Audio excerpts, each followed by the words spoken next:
When my younger daughter wants to bring me into her world, I willingly, freely go into her world, into her rules. I know that it's imaginary, there's different stuff. Something new comes in, the whole rules change. I'm like, okay, cool, I'm in it. Somewhere along the line, as our children get older, we stop going into their world. So they're telling us the reality that they see and we're using our prism and our perspective. Exactly. And that means it's not safe anymore. Because if I started doing that with my 2-year-old, I was like, there's no blah, blah, blah. She would be like, oh, okay, well, I can't say this or I can't say that. Or, what you do is you push yourself away.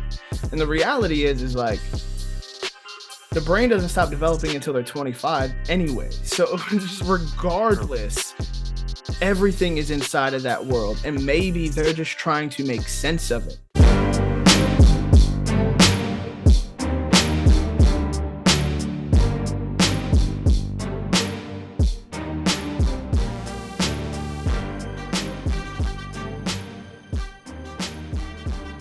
Welcome back to Unleashing Truth. I am your host, Michael Stephen. I am here with my man, Kevin McCove. Kevin, thank you for coming on. Yo, what's going on, man?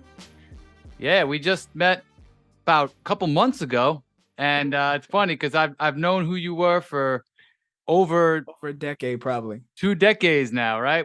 Yeah, and I knew you were too. That's crazy that we just met, though. Yeah, but it's great, better late than never. So, let's just get this started. What do you do currently? What brought you to where you were at in terms of your career? And let's go from there. I mean, I make music, well, it's a little more complex than that, I guess. But yeah, currently the bulk of what I do is writing music for television and advertising. And also like connecting dots, bringing people into certain spaces, building teams of people to create art. But then on top of that, I still get out and play piano from time to time. I started off as an improvisational jazz pianist. And then I was a solo artist and did that whole, shebang. I just perform a lot less now because it's not really required of me. And I have a 2-year-old, so being able to stay at home and really get my dad on it's important.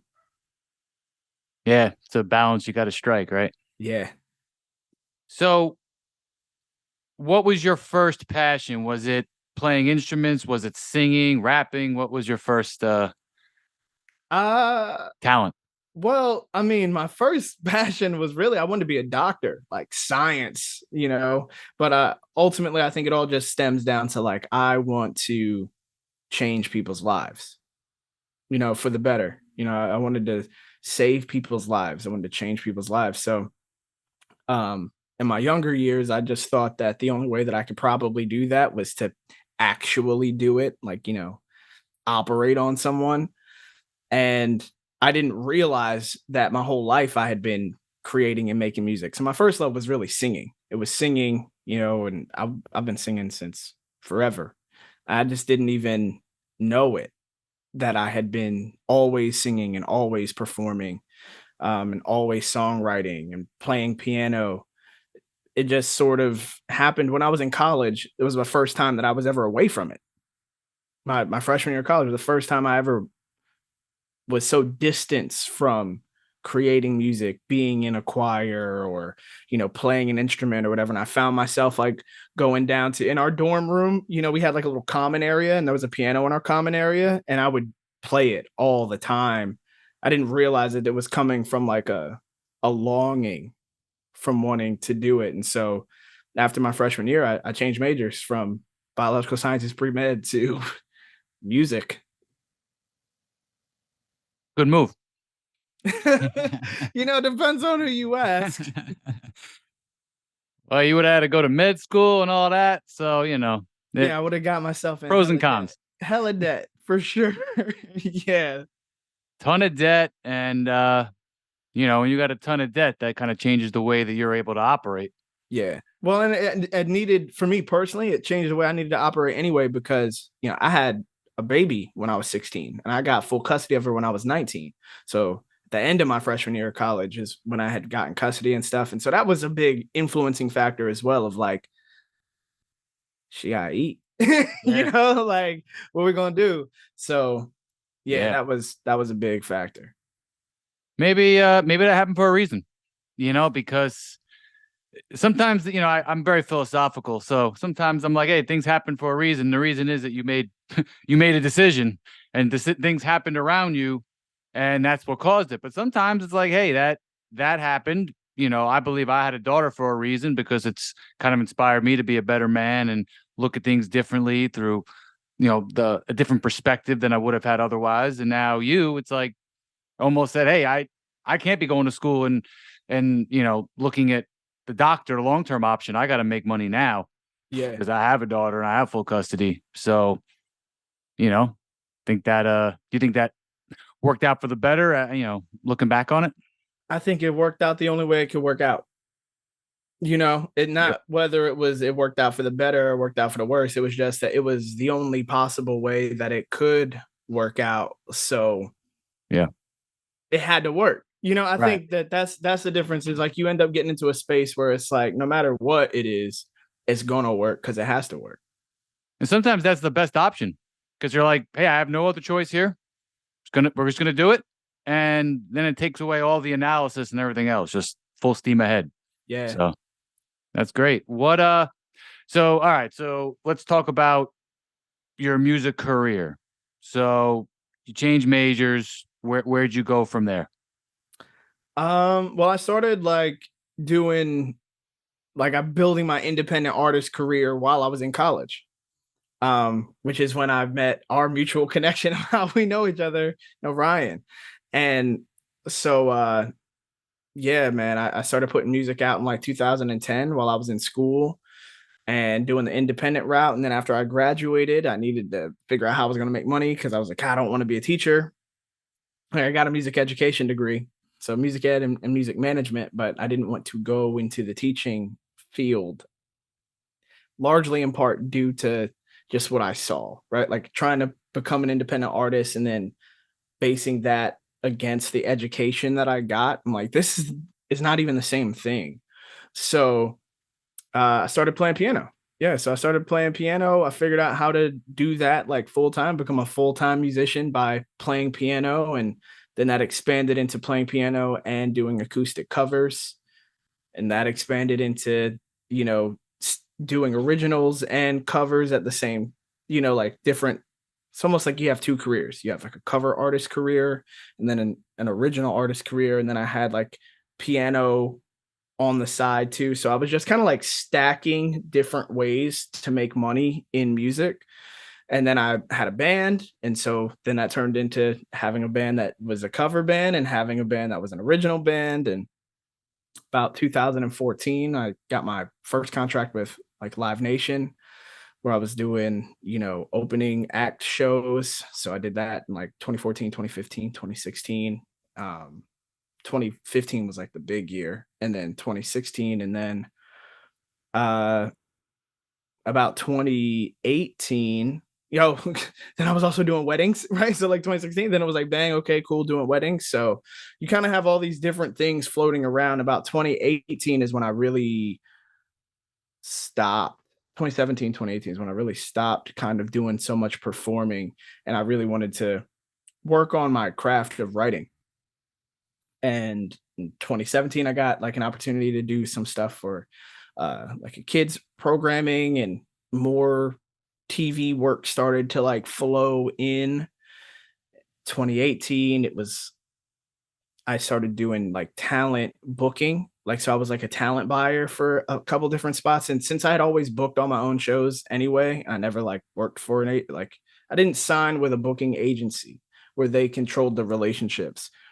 I built all my relationships myself, which is definitely a harder way to do things and a slower way. But in the end, it worked out because then I had all the relationships for myself, and I could then just do talent buying and booking and different stuff. So I was More able to, organic and authentic because you it's did more of a it way for you to build your own business, is what I'll right. say. Like when Okay. you work for a booking agency, it's very hard for you to build your own. when you own all the relationships, it's easier to sort of kind of bill yourself as a booker because everyone knows that you have the contacts. So then it's easier to Right. go to other artists and be like, oh yeah, you need to play here, I got you. You need to play here, I got you. You know, and so you can start booking them in a bunch of different places. So I still do a little bit of that.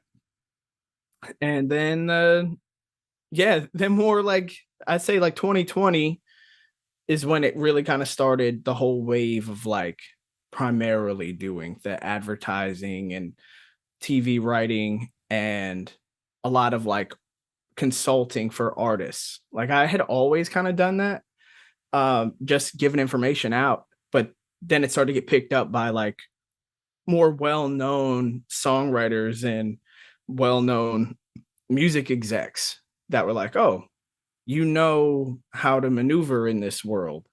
So that's valuable information. So that gave me a platform to start kind of having those relationships, which I was able to bridge over to corporations now and just kind of like doing consulting for radio stations and for corporate yeah, for companies, even venues. So that's So the let's long yeah, that's like yeah, the no, long yeah, story. we'll get to 2020 onwards. So let's backtrack. So first off, I think that's great that you stacked so many different, revenue streams, so to speak, but you were honing your craft and that gave you more opportunities. So because you played instruments, could sing, did covers, now you open yourself up for weddings and parties and so and now consulting, because you've done this for a decade, you have a lot of credibility and you know what you're talking about. So I think that's, your experience kind of got you where you're at. What were some of the biggest shows, biggest people you opened for? I know you mentioned that you've, got to like, Yeah, I got to do Drake, Lil Wayne, J. Cole, Nicki, my one daughter will like that. Although I'm not a fan of her listening to her music, but that's a whole nother time. yeah, it's different story. Yeah. We'll get there later. One Republic, Backstreet Boys, Dave Matthews Band. It's a big names, man. Yeah, it was cool. Yeah. You know, it's cool. It's what's I think what is interesting about that whole scenario, and while it was incredibly powerful for me as a sales and marketing tool to get myself booked in better shows and get our band booked in casinos and stuff, like I was able to kind of skip the line of a lot of processes having that under my belt, is that it really only became valuable when it came to speaking at events like conferences and stuff. I was able to launch my school tour off of the back of those names and like that opportunity. um it wasn't valuable from the perspective of like, did it take my original music career and elevate it? It wasn't valuable in that sense. And I think that that can be for a lot of independent artists. They think like, oh, like, I want to open for this person. It's going to like change the trajectory of my career. And while it can, it doesn't mean that it will. And likely you need to be actual tour support for that artist. Like you need to go to and play 30 shows with them or something. Like you're the opening act and you're aligned with them. Yeah. Yeah, it really has to be that kind of alignment because it's so hard to retain any of those fans because they're not there for you.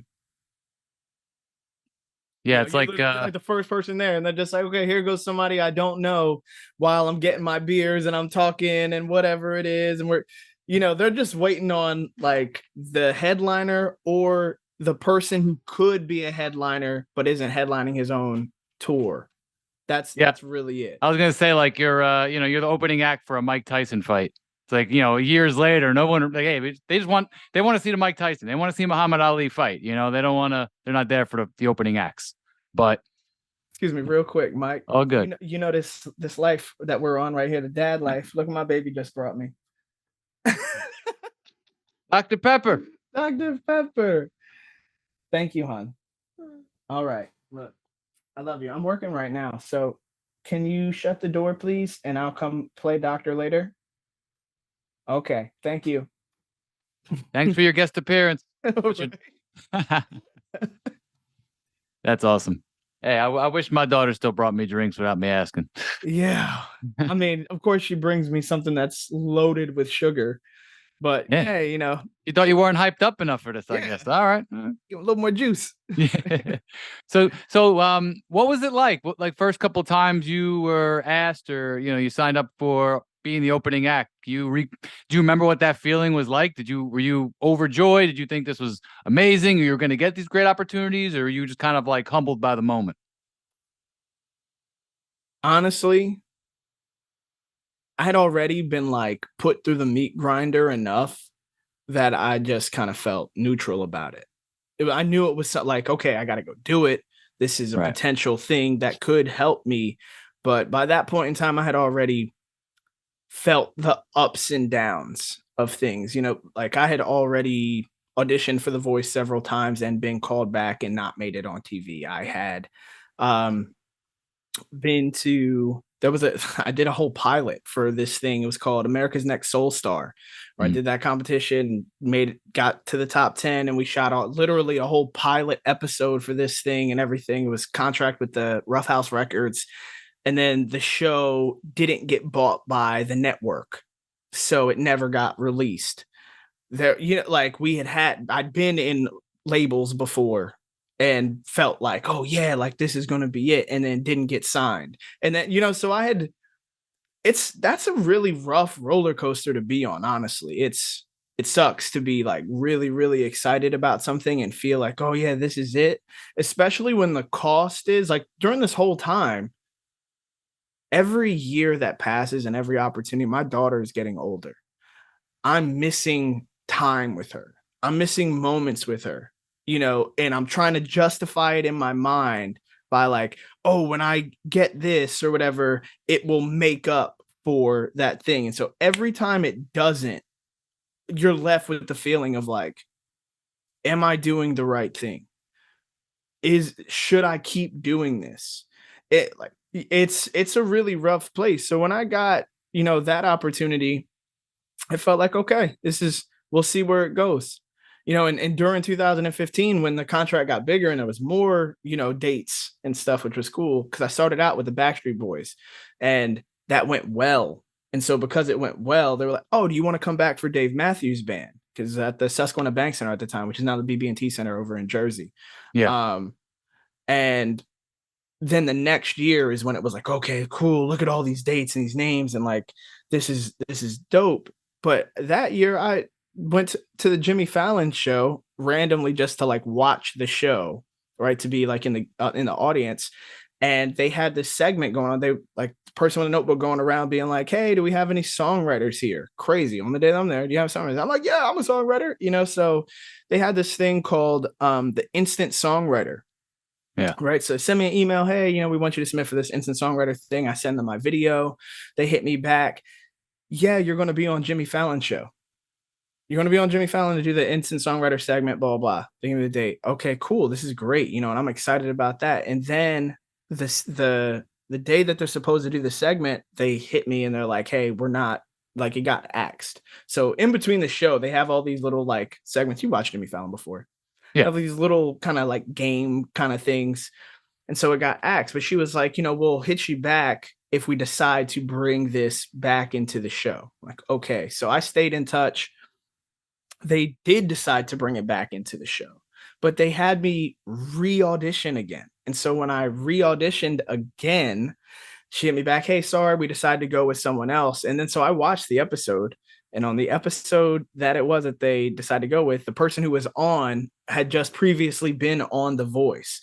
And due to doing stuff with The Voice and being called back. And so I know that McNulty Casting does their stuff and they're like the casting company that NBC uses. And the Jimmy Fallon show is on NBC. Doing enough work with this in this business, I know like, oh, okay, she did well on the show. She didn't win, but it was still like a W, right? And she's already tied in with the casting company. And that doesn't mean she was fucking great. Like, sorry for F-bomb, but like That's all right. she was, yeah, she was great. She was phenomenal. I'm just saying in terms of I thought it was supposed to be instant. right, in terms of missed opportunities, or not even missed opportunities, but having them and then feeling that like left down, I have been undulating my whole career So yeah, I think that you over time you learn to not get too high, and you also learn to not get too low. So when things suck, which they inevitably will and do, you just don't let that drag you down either. And you get like a what I would consider a healthy baseline, an appreciation for when things go good, and an understanding of when things go bad. I think that's a great mindset. And that definitely struck a chord with me because you can't buy back time with your daughter. You can never buy that time back. So you had to really strike that balance between, I have to provide for her and I gotta, achieve my dream and my passion, but I also need to be present for my daughter. So that's real. I know a lot of people can relate to that. And then because of that, you were like, hey, respectfully, yeah, I kind of earned my stripes. I have the talent and I've put in the work to open for these very popular bands and artists. So I think it sounds like you were able to mentally balance it Yeah, at the that's time. real. It's just like you got to make something work. Right. If it doesn't work, you got to figure out what you can make work. And I think like that's what I'm still doing.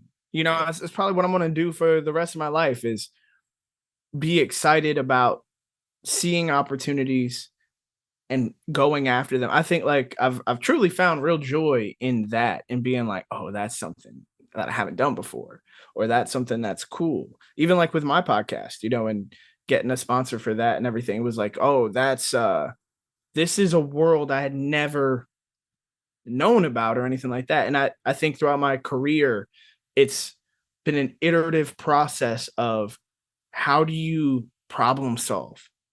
And that's really how I think about myself is more not like a musician or a songwriter or blah blah blah. It's like realistically, I'm a problem solver. And so when there is a problem in front of me, I feel a certain level of excitement about finding a solution to it. And I think that keeps me at a particular baseline to not be feel defeated when things don't work. Makes sense. So let's fast forward to now. So 2020, you start going into consulting due to your experience. So take me from then to current day. Yeah, well, 2020 was crazy. Yeah. Like 2020 was crazy. Oh yeah. I definitely I had remember like it was yesterday, man. yeah, it wasn't yesterday. My Yeah. concept of time has been eternally disrupted. Yeah, no. Um, yeah, no, it was rough because like there was like the problem solving of, well, if you're not performing and you're making music, like how do you make an income? And how long can you live off of like what you've put in the tuck? And so there was a little bit of that like navigation, but it was also just a lot of time to think, a lot of time to think about like what I wanted to do. So I was kind of just like throwing darts at a board and to see what stuck. Like, all right, let me try this, let me try that. And what ended up sticking was communicating with people and just freely giving what I knew, something. And I knew that during this time, like during the 2020 to 2022 time, like there was an explosion of education. People had time to sit down and learn something. And a lot of people decided that they wanted to learn new things. Like everything slowed down. So priorities kind of shifted. It wasn't necessarily just about work. And courses exploded. Everybody was creating a course and selling some kind of course or whatever, and people were getting pandemic money and PPP and all kinds of stuff, so people were also spending money maybe a little more freely. And I've always kind of been of the mindset that like I don't want to charge people for information. I would rather charge someone else like a company or a corporation or something like that and be able to give that information to people for free. So I just started giving information for free. And on an application called Clubhouse, it really kind of took off, and fortunately, a lot of very credible people took notice to that. And Yeah, it turned out to be very good for me in terms of the amount of connections and the networking that I got and people's appreciation that I was giving out real information and I wasn't trying to be like, oh, and by the way, sign up for my course or by the way, that it turned out to be a really valuable thing. And yeah, it ended up being a tool. Those connections that I made ended up being a real tool that I was able to leverage in like the business of what I do. But and giving opportunities to other artists too. Like to be like, oh yeah, like this artist over here is really good and no one knows about them or whatever, but I am connected to something else that's an opportunity that someone's let me know about. And so I'm going to let them know about you and plug you into this thing. And then it works. And so I think the more you can repeat that process of identifying like which two pieces fit together, then other people identify it too. And they're like, oh, there may be something here in this individual that is good at connecting pieces together, almost like a matchmaker, but Right. not with dating. Yeah.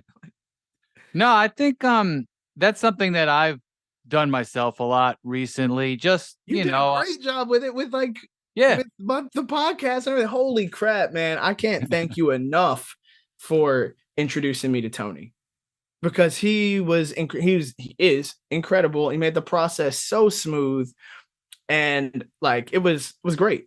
Like honestly, I had a mountain of stuff that I needed to get done in an incredibly condensed period of time, and he was incredible. And you got him at the right moment because he had just kind of been at that stage in his career where he could do that. And man, it's my pleasure, man. I'm happy that that worked out for you. I'm happy it worked out for him. Like, and I've done that on a local level. Like I've friends with this guy here at the gym. Oh, okay. I'm friends with this guy at work. Oh, your kids are at this age. They need a class. Oh yeah, here. Look up at this guy. Oh, I'm friends with, like, I do it and I don't do it. Kind of like you were giving that advice. I don't do it to try to like get something out of it monetarily, so to speak, but I do it because, hey, if I pay it forward to this person and I introduce these people, then it's going to be good for everybody. And that's kind of my mindset. Just, finding common ground with people. You're not going to agree on so many different topics that there are in the world, but can we all just try to help each other out and just slowly but surely, local level, social media level, and eventually good things will come out of it. Um, that's it's kind of my mindset. So I'm happy that, you met Tony and now we all, I met you and now it's just good going forward. Now you have a bigger network.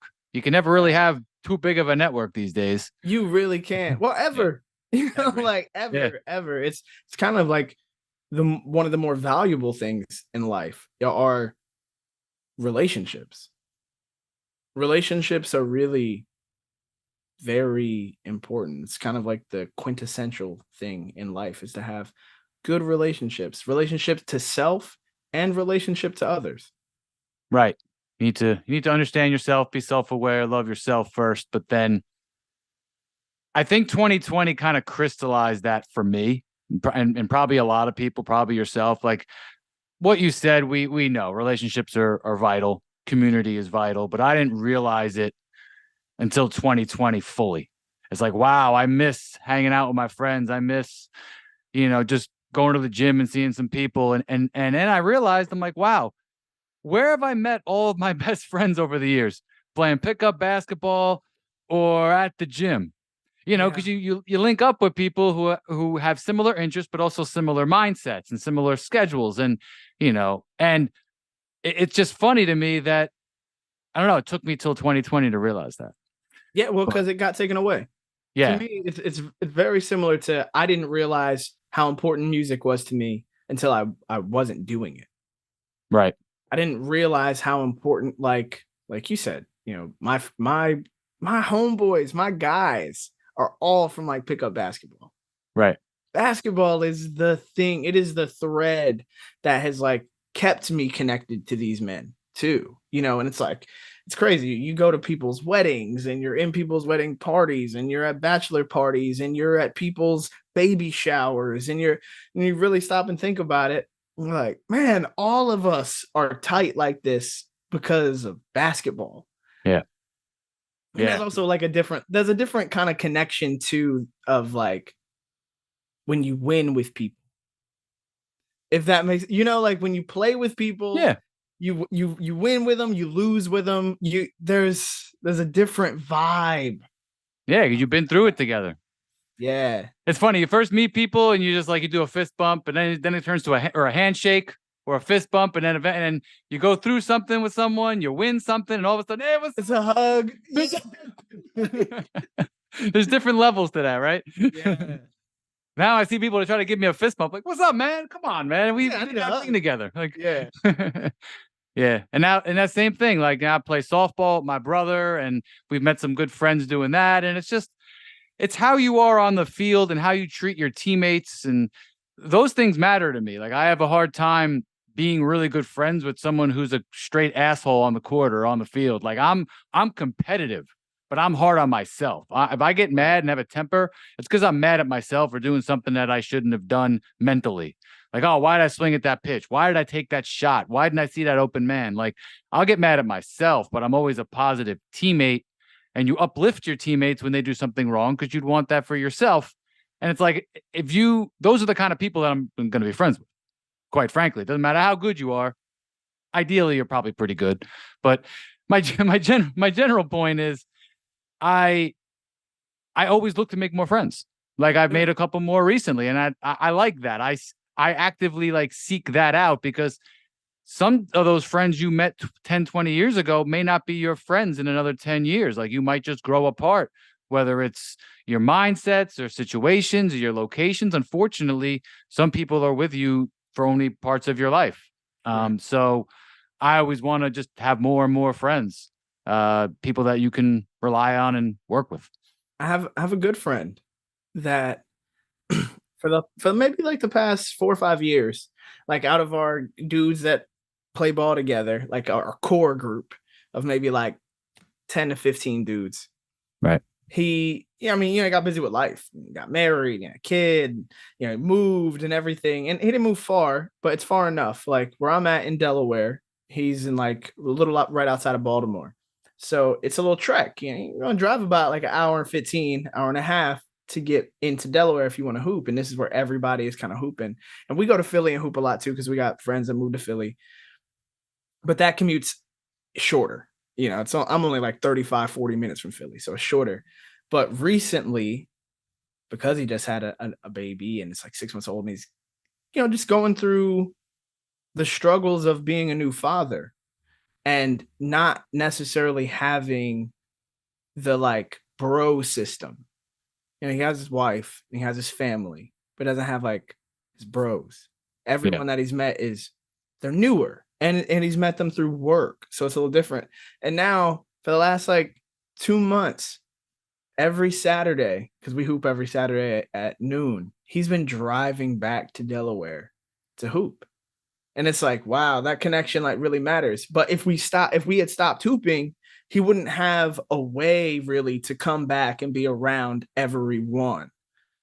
So, and again, and get that feeling of camaraderie, that energy and that love of like, yo, come on, let's hoop. Hey, like, and there's pick me ups. There's like, I think that it's not spoken about like enough, because you do get it a lot in sports, but it's like there's so much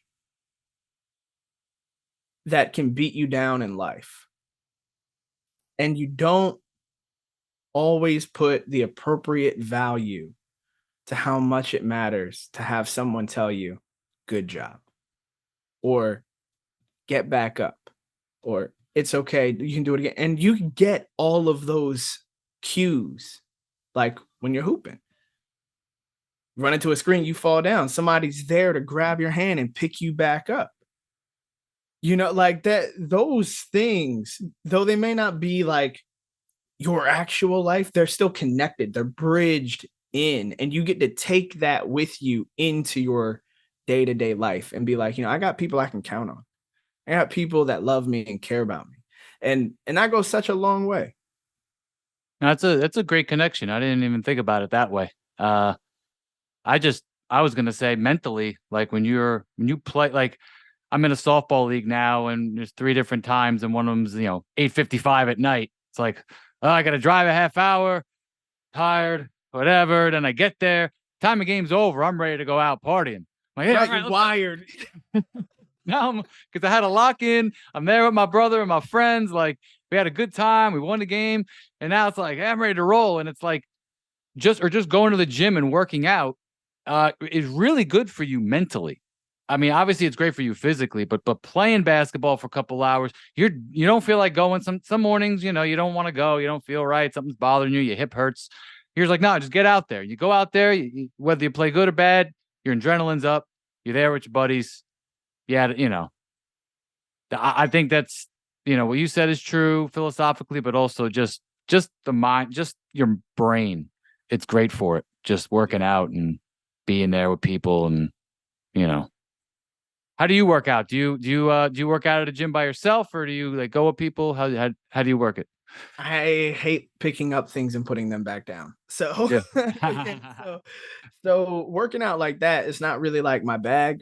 Yeah. I have done it at different phases in my life, Yeah. but I've never been consistent when it comes to like going to the gym like that. But hooping, always been a hooper, and running. Running is I'm a runner. I've been running like my whole life. I ran through college too. So running has always been a big thing. But to me, it's a different thing. Running is more of like there's clarity when I'm like distance running. It's like time to myself. It's time to think. And there's also like sprinting is a different vibe too, because it's like, let me see what I can actually do. Let me see what my body is actually capable of. Is when my body hits a wall, can I push past that wall? Or can I at least touch it? And then can I touch it again? And can I touch it again? Like those, there's two different psychological states that I'm in, depending on like if I'm sprinting, which I would consider like maximum exertion, and then distance running, which I'm like, it's more just clarity and it's what I do like about running is that it's the only time that I'm truly in touch with the fact that I'm saying positive affirmations to myself on repeat for Hmm. an extended period of time. When you're running and you're just like, it's okay. Like, keep going. You got this. You can do this. One more step. You can keep, like, there's just no other time in my day to day life where for 40 minutes or however long it is where you like hit that zone and you feel like you got to get to the next one, that just on repeat, you're encouraging and like inspiring yourself. You're supporting yourself to be like, no, I can do this. I can keep going. That to me, and it's like mind body together, like you've actually aligned it because your body is actually doing the thing that your mind tells you to do. It's not like when you're sitting down, you're like, I should go do this thing. It's like you are doing it. So if you don't keep telling yourself that thing, you stop. And yeah, that's a different kind of connection for me. That's awesome. Yeah, I've done similar, but more with recently the last couple of years, like functional weightlifting. So, for instance, my friend said, "Hey, we're gonna put a barbell on your back. We're gonna do walking lunges for 200 yards." And I'm like, 200 yards? It's a football field in park. And since you brought up running, I ran the most I've ever run at one point yesterday. Really? Because yeah, I ran 8 miles. I've Not never far. run yeah, and I've never run more than 6 in one clip. I ran 6 in like 51 minutes back like in 2020. So like I was going like 8.5 minute miles outside, which is different than like running on a track, I feel like, because different terrain. And I don't know. Either way, I'm not a runner by heart like you, but what's weird is I ran the 8 miles. I did it. It was like different terrain. It was like some mud, some hills and gravel. It was nice soft surfaces for my knees. And I did it with a buddy. He's going to run a half marathon. And I knew, okay, I'm used to playing basketball. I'm used to the sprints. I'm going to do at his clip, which is like about 10 and a half minute miles. And we did 8 miles in 85 minutes. Word. It was like 3 laps that were like 2.7 miles each. I'm not even kidding you. I went home, I showered, I took a 2-hour nap. I didn't drink any water for the entire, like, afterwards. I just had to go to the bathroom. Afterwards, I went home, took a nap. Then I had water. So like 3 hours after, I'm like, I could have run a half marathon. I couldn't believe it. I was like, wow, I could have done if I had to. And there were people like pumping me up. Yeah, let's go, let's go. I could have done it yesterday. You I, absolutely could. and I couldn't believe it. I was like, wow, I never ran more than 6 miles at one time. So it's truly amazing that it's probably like you were probably stronger with your legs and then you realize you are if you were started weightlifting because of how much you've run. It's like there is some kind of connection between the cardio and the lifting and the mind. It's amazing because I look at it like I'm not special. I just put in the work. And it's like, yo, if I can do that based on never running more than 6 miles and I could have just ran 13, like people, I really want to help people understand that and inspire them. They could do so many different things. Yeah. You can do way more than you think you can do. And Like that's your just, mind stops before your body. yeah. Like, and I think that's what's great about using your body that way, because it affirms it to you. Is that when your body normally signals to your mind that it's going to stop, and then your body agrees with it and says, okay, like your mind says, okay, I got the signal that says we need to stop now. And so you stop. But you can like shut that signal off. You can just say, like, no, it's okay. It's no different than like when you need to stay up longer. Yeah. Right. Oh, I'm tired. I need to go to sleep. And you're like, no, it's okay. I'm going to stay up. And you stay up. You can train that muscle, like that mental muscle, to do more and more and more. And when you prove it to yourself, it like a door, unlocks a little bit of a door to your mind that says, like, oh, we did have more. Okay, cool. And then you repeat it, you repeat it. And so it gets easier. That's why I said, when I'm like, if you can touch that wall, or if you can break through that wall, touch it and see if you can touch it again. Like, because really it's a mental training and that carries over through so many other things in the rest of your life where you might have doubt, and really, I think so much, at least in my own personal life, I just feel like confidence is so important, and not irrational confidence, but literal confidence, true confidence of like, no, I know I can do this thing, because you do know. You don't believe it, you know it. I don't believe when I sit down in this chair that it's going to hold me up. I know it. So I sit down in the chair, and it's like not really a thought. I think when you have that type of confidence in your capabilities and what you can do for yourself, things open up. And it's like that for your body. You opened up 2 more miles on top of your PR. That's quite an amount. It's not like, oh yeah, the furthest I ran was 6 miles and I ran a quarter mile further. Mentally, if you're in the wrong space, sometimes taking 2 or 3 more steps feels like I can't do that. But if you're in the right mental space and you know that you can keep going, you can do something like run 2 more miles further than you've ever run before. And that's quite a distance further. Right. Yeah. And what I went slower to make sure I did it. So that's kind of like kind of a metaphor, so to speak, for life. It's like, hey, if you haven't done something before, just take your time, do it the right way, and you can do it. Yeah. If I tried to sprint it, I might have my mind might have tapped out. Yeah.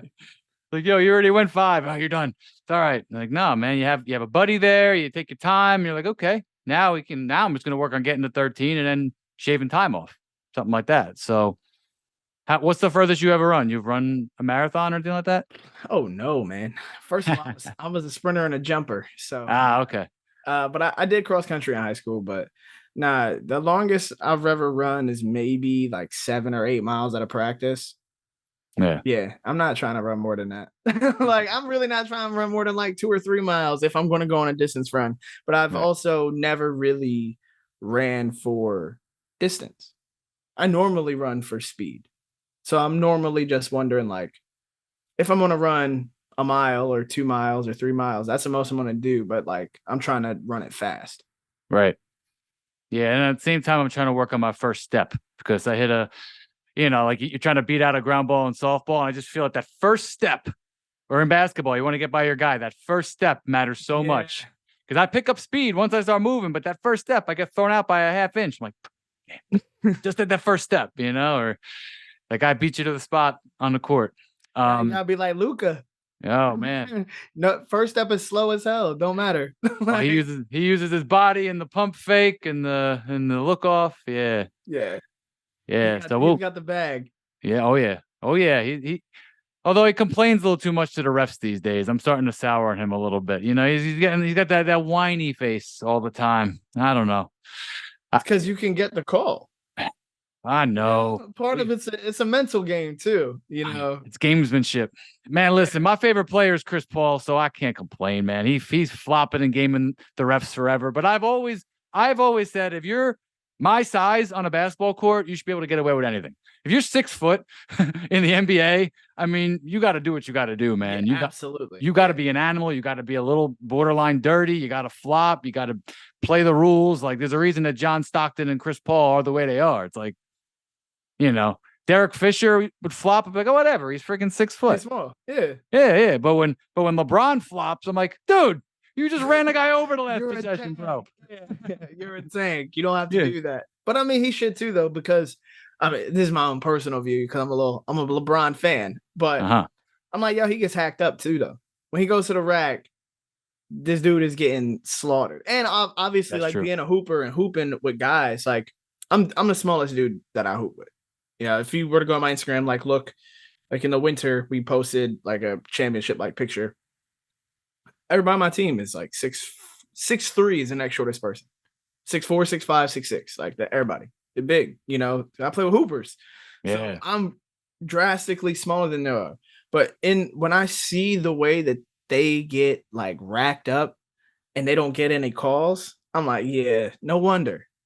No wonder, because when you're bigger, they just expect that, oh, it's okay, especially if like you're a bigger guy and you play with smaller dudes. Like if you go to a place where it's not necessarily hoopers, right? You go to your local LA Fitness or something like that, where it's guys that play ball, but a lot of the guys going to be like my size, they're going to be 5'8", 5'10", whatever. If that's the majority of the court and you're 6'5", for some reason, it's like, oh, you're the big man. It's like, no, my man's 6'5", but he's a guard. And so now you're in the post and all of the little dudes are just straight hacking you up. And I'm just like, yo, this is crazy. I've seen that. I've seen it. Yeah. What's your definition of a hooper? my definition of a hooper, yeah, like there's basketball players and there's hoopers. I know a ton of dudes that can play basketball, but a hooper they understand more about like the flow of the game, like the art of the game. That's really what I think about. It's like, okay, there's an art to this game and you understand how to play. You understand how to play in positions, like several positions. You understand the flow. You understand like the little things to do, like setting screens, sealing the lane, you know, running onto the opposite side of the court that the ball is coming to so that you can take the defense away to give the person a clear path to the rim. Like there's like all of these tiny little details. And like when you just go out with people who just play pickup basketball, they just they don't hoop like that. Like they don't, there's really. So if there was like that game. Hoopers on one side and play basketball on the other side, I think I'm riding a bicycle right in the middle. Hey, are you going to be a hooper? She can't hear you because of the headphones. Oh, no. You can wave hi. You want to say hi? No, you don't want to say hi?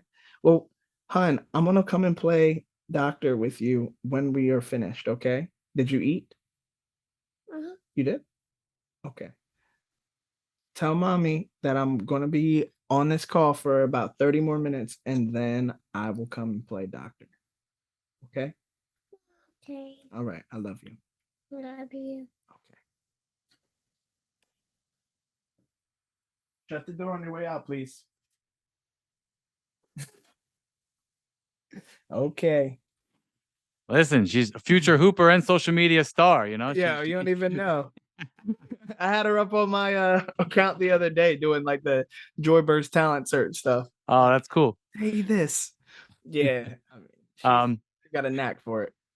So let's finish our hooper conversation. So yeah, so you say you're in the I'm middle. both. I'm in the middle. Because I'm not a trained player. I didn't play in high school. I didn't put in the work. I probably had the ability to play because I was always a good shooter.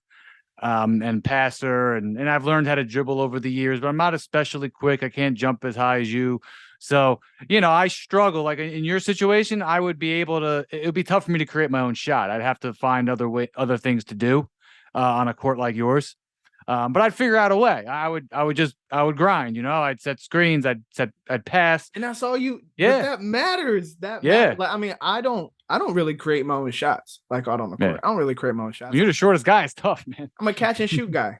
Yeah. I'm a catch and shoot guy, defense guy. In my younger years, different because I was faster and I could jump a lot higher. But yeah, no, you got to know like where you fit in. And I think that sometimes when you play with people who don't really play like that, not to, diss anybody or anything, but there is. I've been that guy. I've been the guy who was like, make the hoopers crazy when I was younger. I'd make them outrageous passes or how come you're not spacing the court? How come you're not doing this? And I'm like, it's 8:00 on a Saturday. It's a pickup ball. Like, yes. And that's normally the comment that people will make, right? Like, yo, y'all out here running plays. Like, what's going on? It's like, no, it's not that. But there's a balance in communication.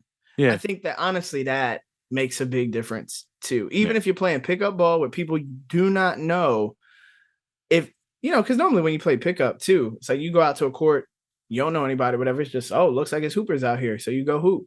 You can tell by the people who communicate. Yeah. I don't want to be playing defense on somebody and have a big dude next to me setting a screen and I've run into it clocked in at full speed. I'm like, you didn't say yo, that hurts. That happened to me last week, man. That hurt my neck. Like you didn't, because I turned quick. I turned to go get that dude. Yeah. It's the worst. It is absolutely the worst. They're not letting you know if somebody's coming up behind you to like give you a back tap or not. Like there's a lot of communication that goes on in basketball. And when you are out on a court and it's like nobody's communicating. And there's also an element of this that's probably me being a little old because I know that a lot of the young cats, it's kind of just like, go get your own shot. Like it's not really 5-on-5. It's 5 people. It's 10 people out there that are all playing a set of 1-on-1. Yeah, they're all Steph Curry. They all can shoot and dribble. So when I play with them, I'm like, well, I'm stronger than most of these kids, and I'm a more willing passer. Probably these guys could pass, but they don't do it. So it's like, I'm just going to pass and just stare people down. I'm a great teammate, but I'm like, I give people the appearance that I'm a really good defender, but I'm like, yo, this dude doesn't know he could blow by me. But by the time he figures it out, he's going to be off the court. Because we're going to... He probably won't anyway. Now they eventually figure it out. It's like, oh shit, we're down 10-7. I could have gone by this guy the whole game.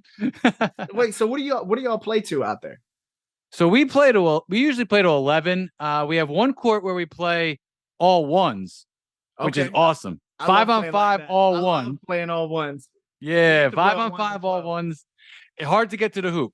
Because we don't play on the full court. We'll play like on the side full courts a lot of times.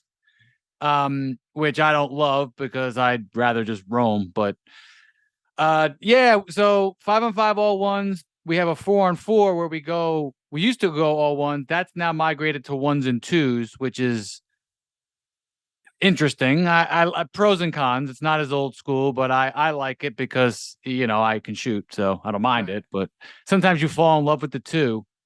But it's the great equalizer. I hate playing 1s and 2s like that. So like I play a lot of courts, but my home court, right, that I play at is at the University of Delaware. So I've been playing at the University of Delaware since I've been going to the University of Delaware. So as I have gotten older, the competition has stayed the same age. All right, McConaughey. No, it's a real thing though, because I think it keeps you in shape because you're always playing with kids virtually. They're between the ages of 18 to like 23. So then you adapt. Yeah, and so you learn a lot about like how the new style is and like how it's played and the new moves and just the flow of the game and stuff.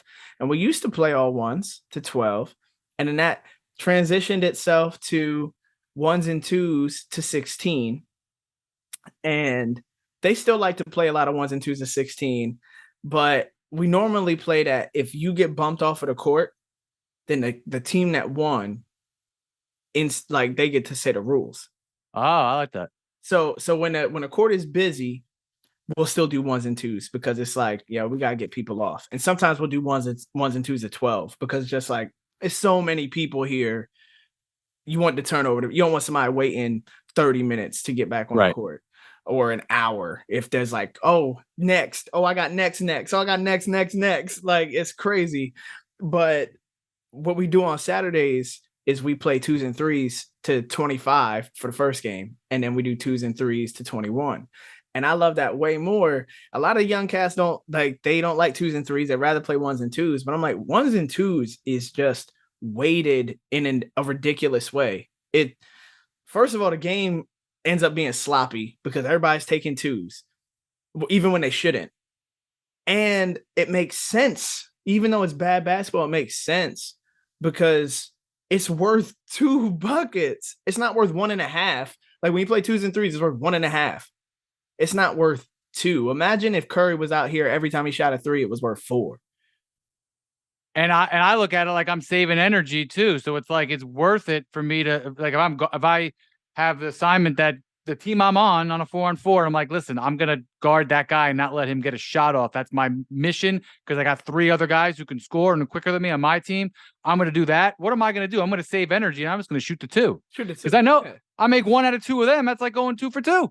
Exactly. And they're daggers. So yeah, it changes the game. But I don't know how it is with you, but people can't keep track of the score when it's all ones or ones and twos sometimes, let alone twos and threes. I'm the numbers guy, so I'm usually pretty good. But if I'm in a funk and not playing well, I tend to forget the score. So I'm never the scorekeeper. I literally will call it out like, yo, somebody who's keeping count. Like, yeah, I don't keep count of the score. But when people say that, like, oh, twos and threes is hard to keep count of, I'm like, this is how we've been counting basketball our entire lives. And like, it's not I know keep count of twos and threes. It's really not. And I just feel like it makes a more complete, like a better game. I agree with you. All right, I'm gonna try to install it. I'm gonna try. Yeah, we don't play a lot of 4-on-4 out here though. It's funny how you do 12 and 16. We do 11 and 15. Really? Yeah. 11, 15, and 21. See, so we used to play to 11 when it's 1-on-1. So playing 1-on-1, we'd either go to 7 or go to 11. Right. Yeah. Is that what y'all do for 1-on-1? 11 usually. Sometimes one of my friends we used to do twos and threes up to 50. Oh, that's wild. That's a good one. When you play 1-on-1, how do you play 1-on-1? Oh, you're talking about like the 3 dribble rule thing? Yeah. I haven't done that in forever. We should though. That's how you get better. Is crazy. Yeah, it's a new like the young boys put me onto it. Like the 3 dribble, and while it is certainly offensively geared, that's virtually the only thing it is just offense. It's an equalizer when you're playing tall guys. When you're playing a dude that's 6'5", 6'6", it's an equalizer because now you can't take me to the rim. Really, you can't really take me to the rim. Oh yeah, back me down, and it's okay, cool. Little, like you can't do that. You got to find out how you're gonna get there in 3 dribbles. Yeah, but I'd want to like figure out a way to like tire him out. So I'd want to like run around for like 10, 20 seconds. Yeah, so yeah, it works both ways. The last thing I'll say about being a hooper is the one thing that makes me crazy, and this is, see, I grew up like not dribbling because it was my own fault. I just counted on my shot more than my like creating my own shot. So as I got older, I learned obviously because now it's fun to dribble and transition buckets, stuff like that. But I always sympathized with like, hey, if I'm hot, keep giving me the ball because I'm hot. And now when I see people not give someone the ball after they made 2 in a row, that's like my biggest pet peeve. Doesn't matter if it's me or anybody else or the other team. Right. It's like that's the hot hand. What you doing? Like he could be hot, you know? Right. Or And the other thing, leave it up to the hot hand to yeah. decide. Like, Yeah. if you've hit 2 or 3 in a row, I'm gonna give it to you and let you decide whether you want to heat check or Yeah. whether you want to dish it off. Like, Yeah. Yeah. And that's and I'll tell you, the hot, and it's funny, the hottest I've ever been is when I'm with like a pure point guard. Like someone who they put the ball in the right spot. place. Yeah, and it's just something little about it. And then you end up just going further and further out, and they keep going in. And I'm like, what does this have in common? It's like, whoa, it has something to do with the point guard. Like it's great. Right? I think point guards are almost like a lost art now. Like when I hoop with the kids anyway, because I say the kids that they're not children, but like the college kids, like, oh, they're half our age. yeah, like a lot of them just don't have passing ability. And I think it's because they don't really pass a lot. And there's also not a lot of movement. There's not like a ton of movement. So when you come out, everybody is on a 3-point line. Yeah. And that's it. It's just kind of like, all right, cool. Let me do my moves and kind of get to the rack. But there's not like a lot of passing. So like outlet passes, that'll be the worst. You know how many times people are just getting overthrown, or what's even worse than getting overthrown? I'd rather get overthrown than get underthrown. Oh yeah, underthrows are always picked off. Underthrown is the worst. Or it's just like you're alone. It's underthrown. You have to literally turn around, slow down, turn to the ball. Now you got to turn back this way. Like the defense is back now. Yeah. Yes. No, I love those. I love throwing the ball. I'll catch it, but like that's not my forte on a court. Like if I'm on your court, I'm like, no, I'd rather be the thrower because I'm gonna have a hard time catching it over someone who's 6'3" and can jump higher than me. But that's what the guards got to be able to put it. Got to be able to throw it. Yeah. Put it in the right spots, and that's definitely a skill that's not. I just feel like it's not practiced. Everybody, when they go to the gym, they only practice one thing, and that's shooting. So I don't.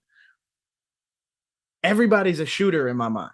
I'm like, it doesn't matter who you are. It doesn't matter what you look. If you got no skills, no nothing, everybody on the court can shoot. That's all they do when they come to the gym is shoot. Yeah. What else? Like, what other parts of the game do you have? Because everybody can shoot. Right. Yep. So we just went down a rabbit hole. No, man, you let me into my basketball points. So I'm somebody, I'm very numerical. I've always loved numbers. I look at things like, the NBA, they always debate between analytics and the eye test. And I'm always like, again, just like I said before, I'm right in the middle because I understand stuff, but I look at things like numerically, not formulas, but like numbers. It's like, how many shots did you take? How many went in? How many times you get to the line? How many 3-pointers you got? Like, you don't just look at like simplistic stuff, but you look at like, okay, here's the details. But I also look at stuff like Bill Russell. Bill Russell's one of my favorite players because he would like affect the shot, either block it or just, completely get in the way, get the rebound, throw a 50-foot outlet pass, basically get the hockey assist. Do that 10 times a game. What does he get? Rebounds. Doesn't show up. And then people from our generation are like, oh, that guy's not even top 5, top 10, top 15. It's like, well, yeah, because there's no numbers for that. There's just winning. There's just championships. So I ask everybody that I have on this question going forward, you're drafting a team. You have a team from scratch. Michael Jordan or LeBron James at 22 years old for the next 15 years, who are you drafting? LeBron. All right, get off the show. I'm taking Bron, bro. I'm taking Bron. All right, so why? I want to hear your why. I just feel like he's a complete player. I feel like he's an easier player to build around, and he's got longevity too. So you said for the next 15 years, I'm like, yeah, he's solid for the next 15 years. I just, both are great players. I don't even honestly, I don't think in my mind, rather, I don't compare them. They're just two completely different players, like, completely. And the league is different. In my mind, the league is better. And I think in like virtually all sports, minus like the steroid era of certain sports, but in all sports, I'm just like, people are better. As historically, just period, as we get older, like evolution happens. Right. Technology gets better, training gets better, quality of life has been better, nutrition is better. Like you're just better. Yeah. You know what I mean? It's like the times that there was running in the Olympics before, it's just like, bro, that's Olympic times. We got high school cats running this. You got girls running the Olympic times. That's no shade on girls. It's just I'm just saying in terms of track and field, men run faster than women in track and field. And if you take the elite women now, even in the collegiate field, you can put them against the male Olympic runners and they'd be there. Like, so it's not even the same remote. The weird thing is like, what if you took an athlete like, I don't know, Oscar Robertson or Michael Jordan and put him in today's nutrition? And it's like, who knows what would happen? That's what they'd probably be great. That's what the old school guys would say. But I'd agree with them, honestly. I'd say like they'd probably be great because who wouldn't make that argument for themselves? You know, if I was realistically, I'm like, I was a good enough track and field athlete in college and in high school, but I didn't start running until I was in the 7th grade. Most of the cats that I know now that are going to the schools to run, they started running when they were in like 2nd or 3rd grade. They've been working on their block starts. They've been working on tempo runs and breath control. And, they've been running with the parachute and all. The training and everything is so much different. Awareness about hydration and what you're supposed to eat, the involvement of the parents and it's way different. My parents is pretty much just like, go out there and run. It's after school, go do whatever. These kids are running all year round. They're traveling and training. They got the best gear and equipment. And that's not all of them, but I'm just saying it's a different sample size. And when you get the opportunity to even consistently compete against that type of level of athlete, your awareness of what else is out there also is altered too. So you naturally, and I think that's in the grand scale of things, awareness. When like nobody ran under 4-minute mile, boom, it happens. Awareness happens.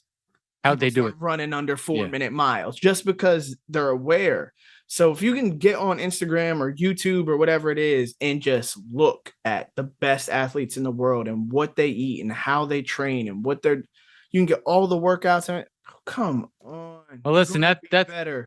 That's why I think Michael Jordan's better, because he would have pizza and beer the night before and still dominate. So it was I mean, look, it's no shade on Michael. Michael is the GOAT. Like he's there's no right answer. There's no right answer. I just have I just think that Jordan's was mentally stronger right away. That might have been due to his upbringing, might have been due to, what's his college coach, Dean Smith. Like, it might have he just had a different background than LeBron did. That, like, what's strange in this conversation is like, and I don't mean conversation between us. I just mean like in general, the conversation is like, I also don't think that we put any weight on the fact of like psychologically, what is it like to be like 16 years old, 17 years old, 18 years old and have the whole world watching you play basketball? That's on a magazine cover when you're 16.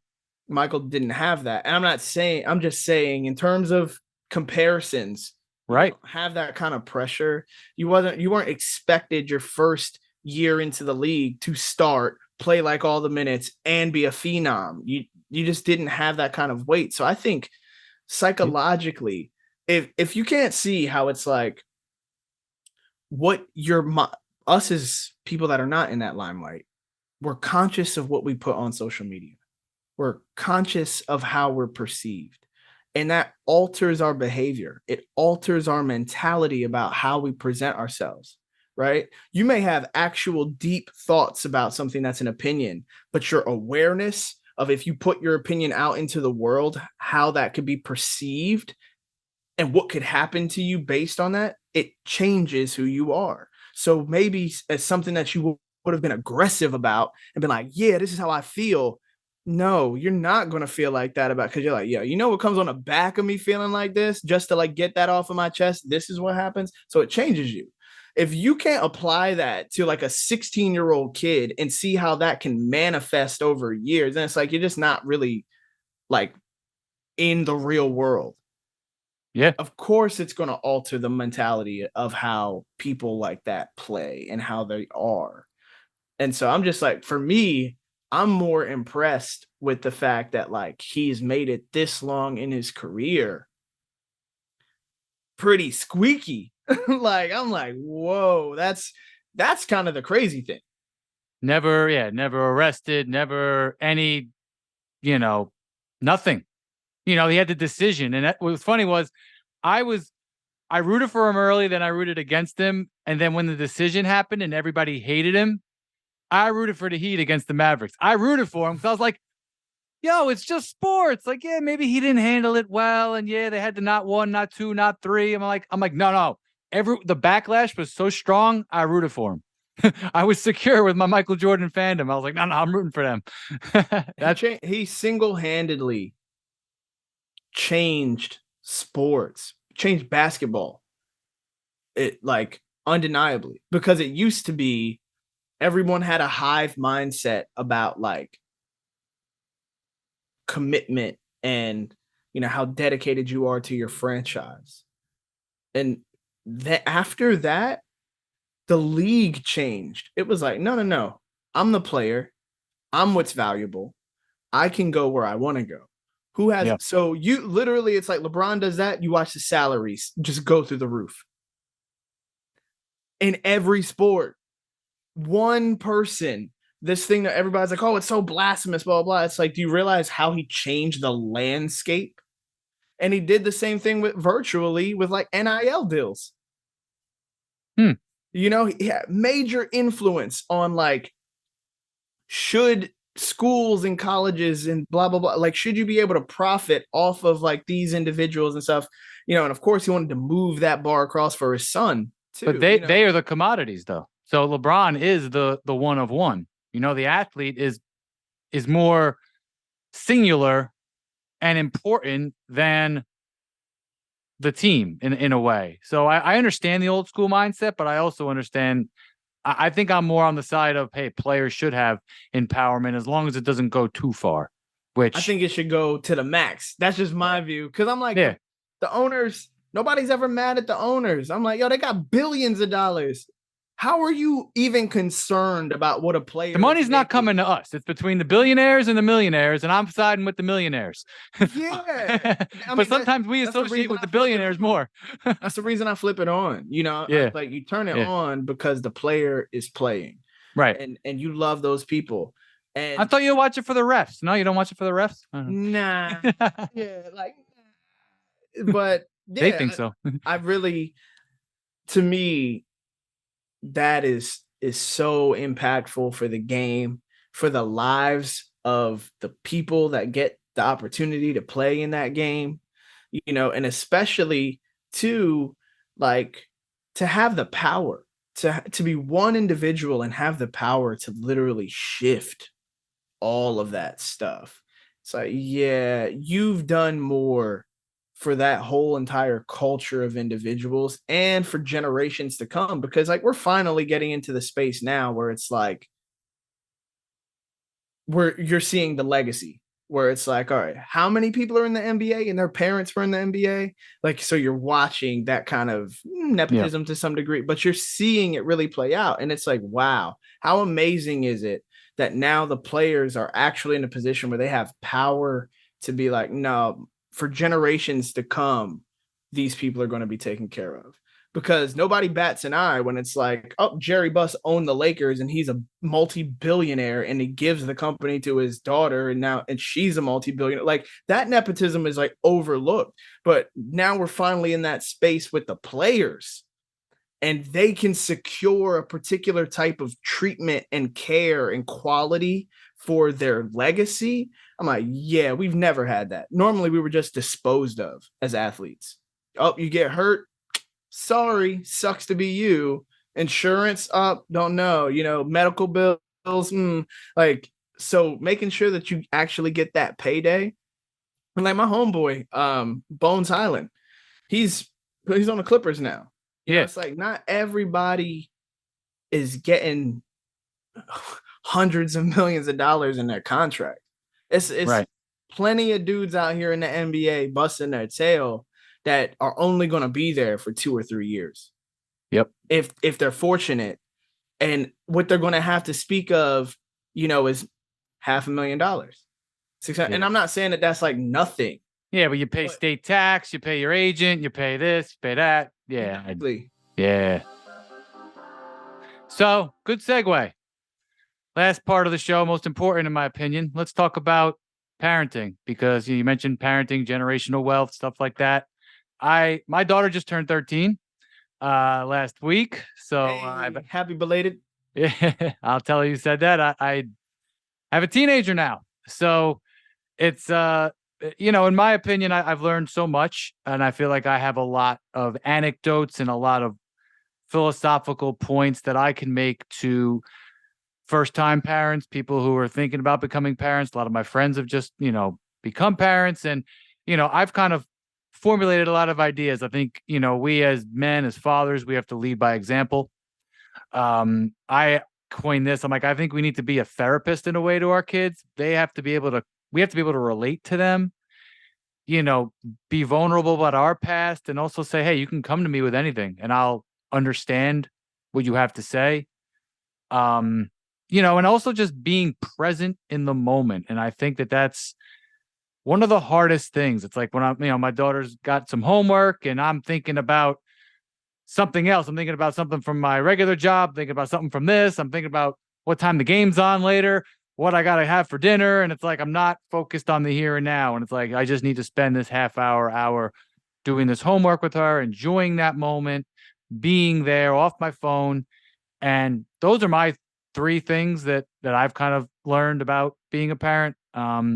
What do you think? And maybe in terms of daughters specifically, because I know, how old are your daughters? 2, and your other one's 18.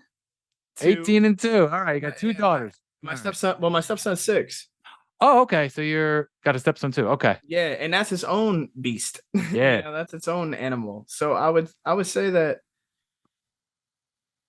I'm constantly learning and evolving, and to some degree,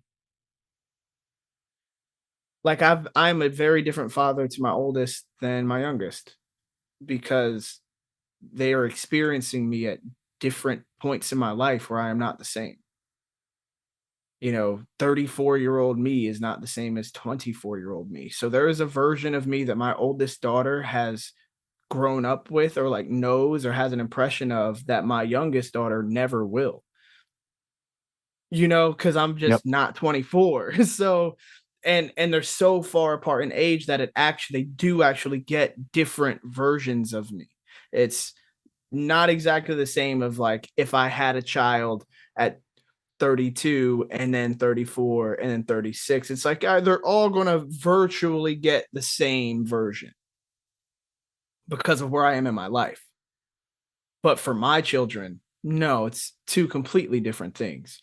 And that it makes its own interesting concoction of things. And I think it's kind of like that for anybody, especially if you choose to continue to have kids at different stages in your life. Like you have a 13-year-old now, but like, what happens if you decide that you want to have more kids later? Like you're physically capable of it. So it's like, you might want to have more kids, and you're different.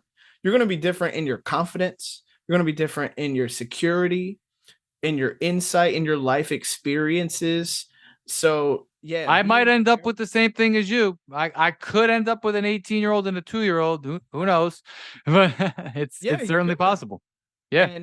And like, I think that being malleable, allowing yourself to grow, allowing yourself to learn, and understand that like you learn by doing. If you make a mistake, you can fix it for the most part. If you go and you do something and you're like, you know what, I shouldn't have done something that way, then don't do it that way again. Evolve. Alter it, change it. Exactly. Like, you don't have to be stuck. And I would also say that like your children, just like separate individual, like your friends, even not that children are your friends, but I'm just saying as separate individuals, they are unique. And so what they require from you, in my experience, is unique to them as an individual. Like, one individual may be the type of individual that needs to be spoken to softly and with a lot of care and with a lot of love, and they may need a lot of patience, and that, but that same version of you in your other child, even if they are relatively in the same age, that may just not be what that kid needs to thrive. They may need the more stern, rigid, and I think the essential element of being a father is to have enough insight, foresight, and awareness about your offspring to understand how you need to show up for them to be the best version of themselves. And that's really, I think, what the responsibility is, right? The responsibility is to create beings that are going to be valuable in the world, whether that's because they're loving or they're caring or they're considerate, or or they provide something to the world. That the world isn't a worse place because they exist, but it's a better place because they exist. And they're different molds, so they require different things out of you to become the best versions of themselves. So I just think that, yeah, it's different. If I see a dad and he's like super hard on like one of his kids, like for me, I think with like my stepson, and this is interesting about being a stepdad, it's another section of something, but like with a son, there's a different way that you show up that I've noticed. But also, having stepchildren is uniquely difficult in its own right. And I think for my son, what he requires from me right now is structure.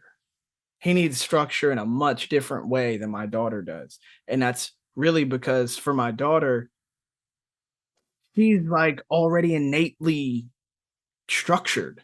Like some people are like, oh, I'm a little OCD. I like to tidy things and I like to vote. Like that's who they are.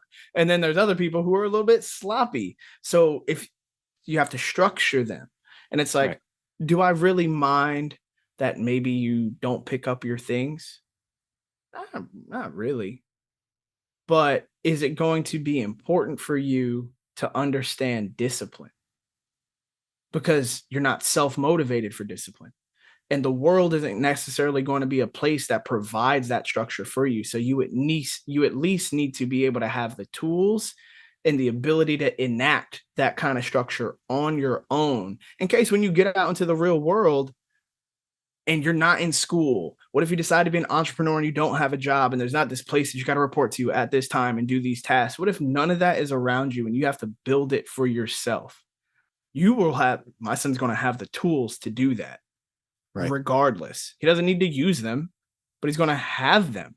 You teach him the habits now so that it grows. Yeah. Like, train a child up from infancy, for real. Like it's beautiful. I think it's a beautiful thing to be a parent. It's a beautiful thing to be a father. And what is incredible about being a father is like your innate influence, right? Like my kids learn more from me by watching me than anything else. I could sit down and tell them how to do something or talk to them about whatever. Like it matters, but really what they get the most of is they watch me all the time. Where'd you learn that? Where'd you pick that up? Blah, blah, blah. Oh, they're watching you. They're watching me. So they see me. So I'm like, man, I got to show up and be my best self. Hey, you got to come to my basketball game. I don't really want to. No, it don't matter. You got to come. Why do you have to come? Well, your son doesn't like to play basketball. He don't need to like to play basketball. He has to come and see this because he needs to see what hard work looks like. He needs to see what trying and failing looks like. He needs to see what not winning and not being upset about it looks like. He needs to see, because he can see himself in me. If all he gets to see is like when I'm these sectioned out moments that I've carved out of like, hey, I'm at dinner. Okay. We talk, blah, blah, blah. Okay. He's at work, blah, blah, blah. He's not getting to see me overcome adversity. He's not because there are adult conversations, there's children conversations. So while I may be going through adversity in my real life, those conversations are for me and my partner. They're not for me and my 6-year-old child.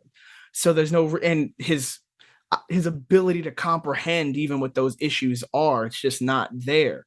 So how do I translate this for him? Okay, cool. You gotta come out to the park. All right, we gotta go out and do this. Like, and so that way he gets those things. Same thing for my daughter too. It's like, no, you need to see these things, these types of interactions. So I think a lot is visual, a lot of visual cues and how you respond to certain things, how you respond to stress, how you like, it's okay. Yeah, I talk about that sometimes. I've done a couple of short videos on that. It's like, hey, something happens. How are you going to respond? Are you going to get emotional, or are you going to use the human part of your brain and be logical and show your kid, hey, I got it. Oh yeah, I'm upset, but I'm not going to show them because I already know what I'm going to do to handle it and fix it. And then they see, oh, dad didn't get stressed by that. That's the right way. And he still handled it. Oh, wow. Because sometimes there's been times where she was like, oh, it didn't seem like you cared. It's like, no, I cared. And you saw that I cared by how I fixed the situation. But I'm going to show you that I don't want you to get upset over every little thing. Because if you get upset, life's going to throw a lot of stuff at you. And if you get upset over some trivial things, that's not a good habit to get into, So again, like how you handle adversity. Get upset, even how you get upset. Like, like it's okay to get upset. It like, and I make sure that like my kids know that too. Like, hey, look, it's okay to be upset. It's okay those are real feelings. Right. And you should be allowed to feel them. It's how they come out and how you express them or what you use those emotions to do. There's having your feelings and being able to channel them. That's being in tune with your feelings. It's not okay to like, there's a trigger.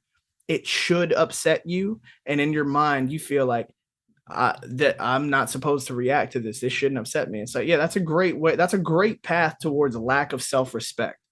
That's like letting someone yell at your face and you just being like, I'm not going to do anything about this. No, this doesn't necessarily mean that you need to like punch them or something like that. It doesn't necessarily mean that response is exhibited. It's a balance. Yeah. Yeah. If you're feeling like, whoa, you should feel confident enough to verbalize that. You should feel confident enough to verbalize it in a tone of voice that lets somebody know that you're not playing around. You should feel, like, and it's like, that's not you being, that's not an overreaction. That's not you're standing up for yourself. You got to be able to do that. There's nuance to all of those. Standing up for yourself versus being confrontational. Bro, and when you have a daughter, when you have a daughter, that's so important because we've both, bro, like, let's keep it a bean. Like, we're both men. We were both young boys at one point in time. We've both been 13, 14, 15 years old. And you've been in a situation with a young girl where you're unaware that what you're doing, you're not supposed to do. Right. Because no one told you or no one talked to you about it. And you're unaware that you're even doing something that makes someone feel uncomfortable. One, because it is literally beyond your awareness. But two, because the person who should inform you doesn't feel like they can. Oh, I feel uncomfortable.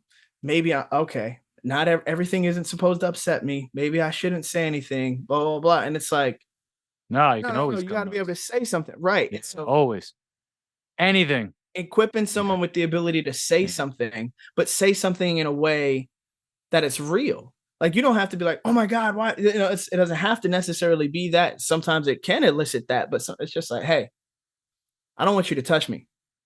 Okay. Like, I really, it's cool. Don't worry about it. But like, you can't touch me. All right. Yeah. Just being able to tell someone the truth and mean it and feel stern about it, like all of those things, like you need internal confidence. Yeah. Confidence. Exactly. And a lot of that comes with just like, it's nurturing. It's a certain type of love, and even like with my own daughter, and it hurts. I think sometimes we don't even talk about this like as a parent, is that sometimes it can hurt where, I'll be like, hey, like, can I have a kiss? And she's like, no. And I'm like, damn. Like, but it's training her too, that it's like, first of all, if anybody's going to like do anything intimate or touch you or anything like that, they need to be requesting your permission. Right. So you are training permission, and then you're training respect for permission. Like, no. Okay, boom. I like that. The appropriate response is, all right, you don't want a hug. All right, it's cool. And I'm not about to be upset about it. On the inside, I might, but like what I'm going to show you is that it's okay. She gives me a hug over my arm. So instead of like going under my arm, she goes on top of my arms. Like, oh, you're 5'9". You're not taller than me. I know you're taller than all your friends, but don't give me a hug like you're 6'4". Right. You got to do the whole bend down thing. You're like, no. Get your arms out of there. Or the prom pose. She's in the prom pose. So give me like a half hug with like the other arm in my ribs. I'm like, what are we posing for a picture here? Like, give me a hug. Yeah. And it's like, that's all it is respect. You're training respect. And as the father figure, like the real man in her life, her first male love. Yeah. You gotta be A1.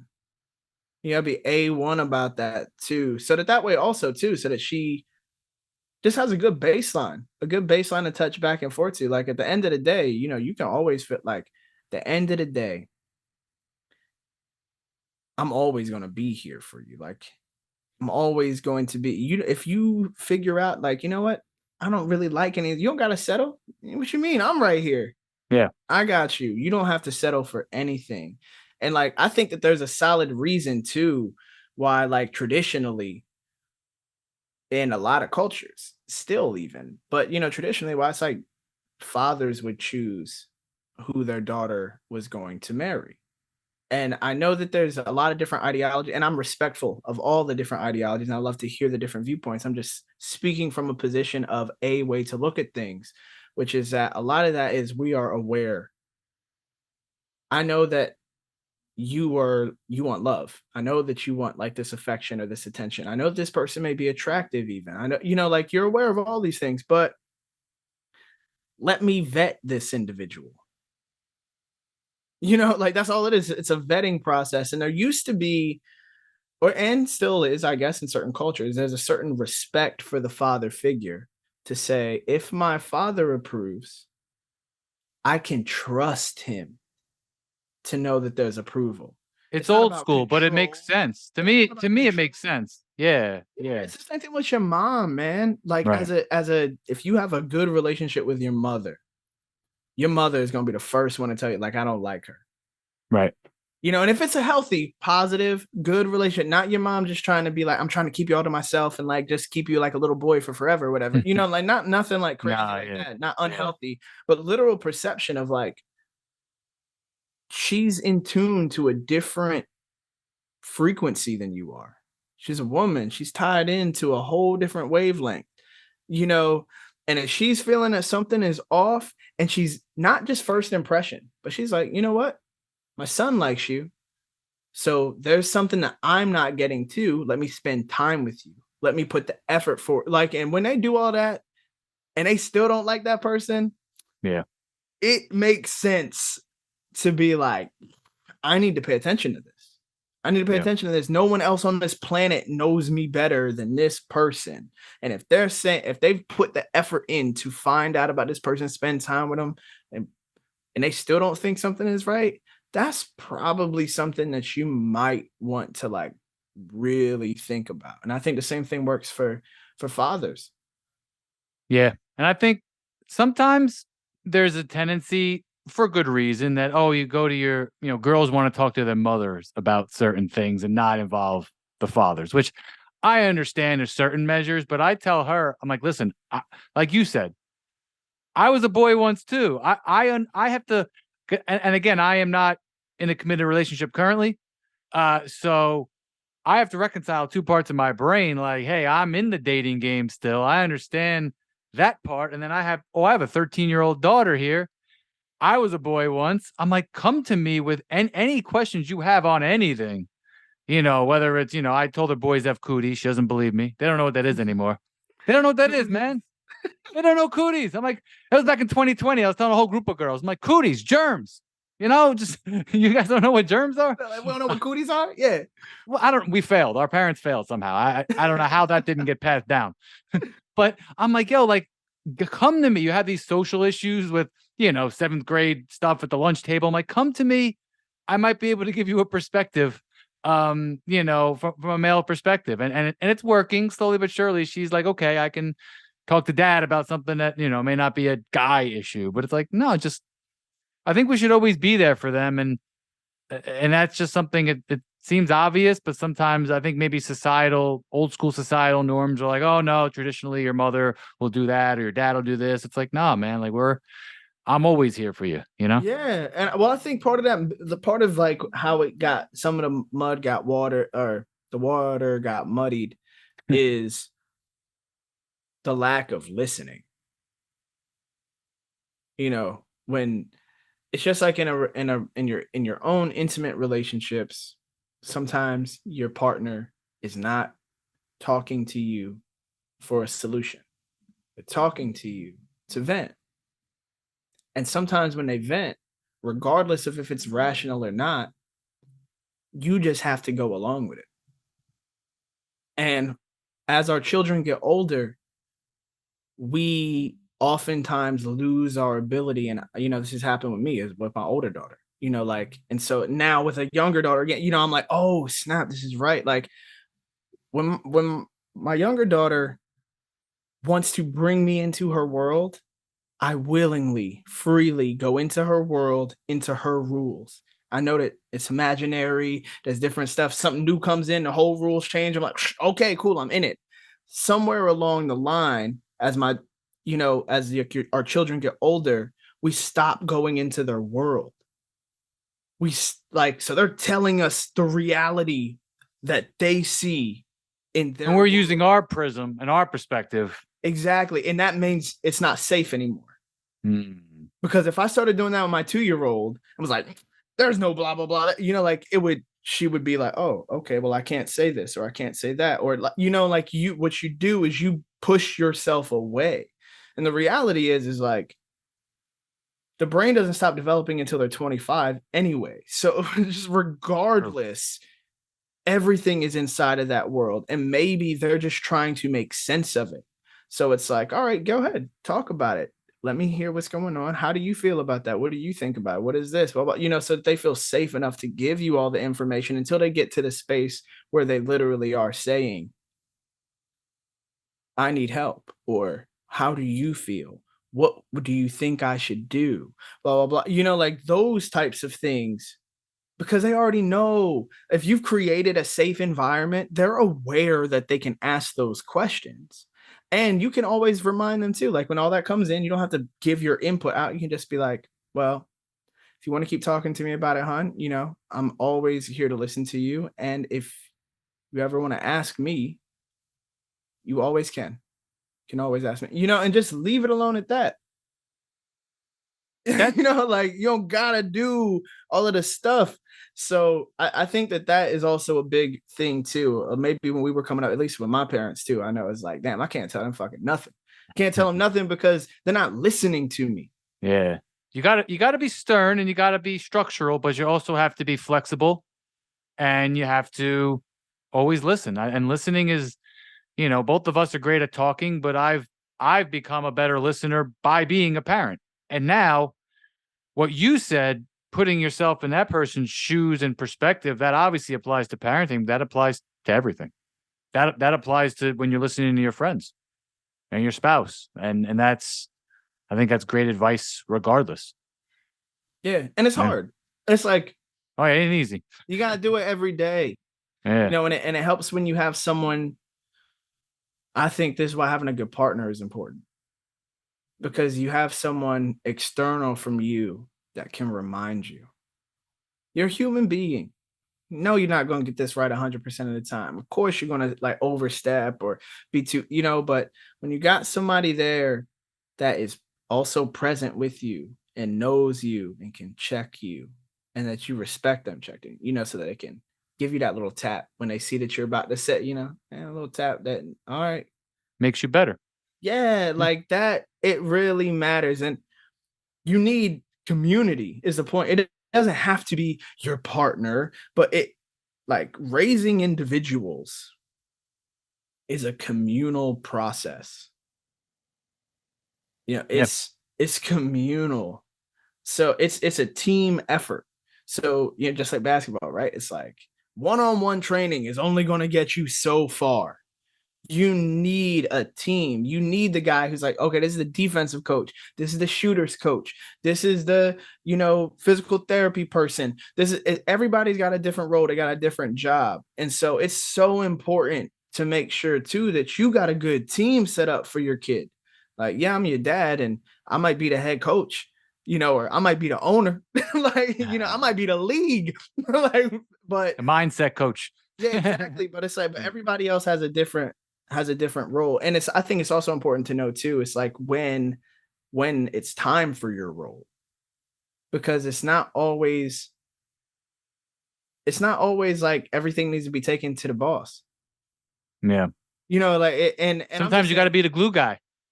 Exactly. The ultimate glue guy. And sometimes it's important to defer. Sometimes I've learned this too, is like, when it's coming to me, for instance, and it's like, your mom is going to let you know what you can do about that. Deferment is also very important. One, it like encourages the other, and it lets you know that you support them, that they have equal say or get a say in things, it's important for that. But then it's also important too, to see when you give your kids options to defer power, what types of things do you go with to each types of individuals with? What do you talk to grandma about? What do you talk to auntie about? What do you talk to uncle about? What do you talk to mom about? Like, because you as an adult, like, you obviously, it doesn't matter that your kid didn't come talk to you. If you have a good relationship with all these other people that you've built to be their support system, they're going to tell you anyway. And what's important to understand is like, how does my child view these people? Who do they view as the enabler? Who do they view as the support system? Who do they view as the person that they can have lie for them? Who is the person do they view?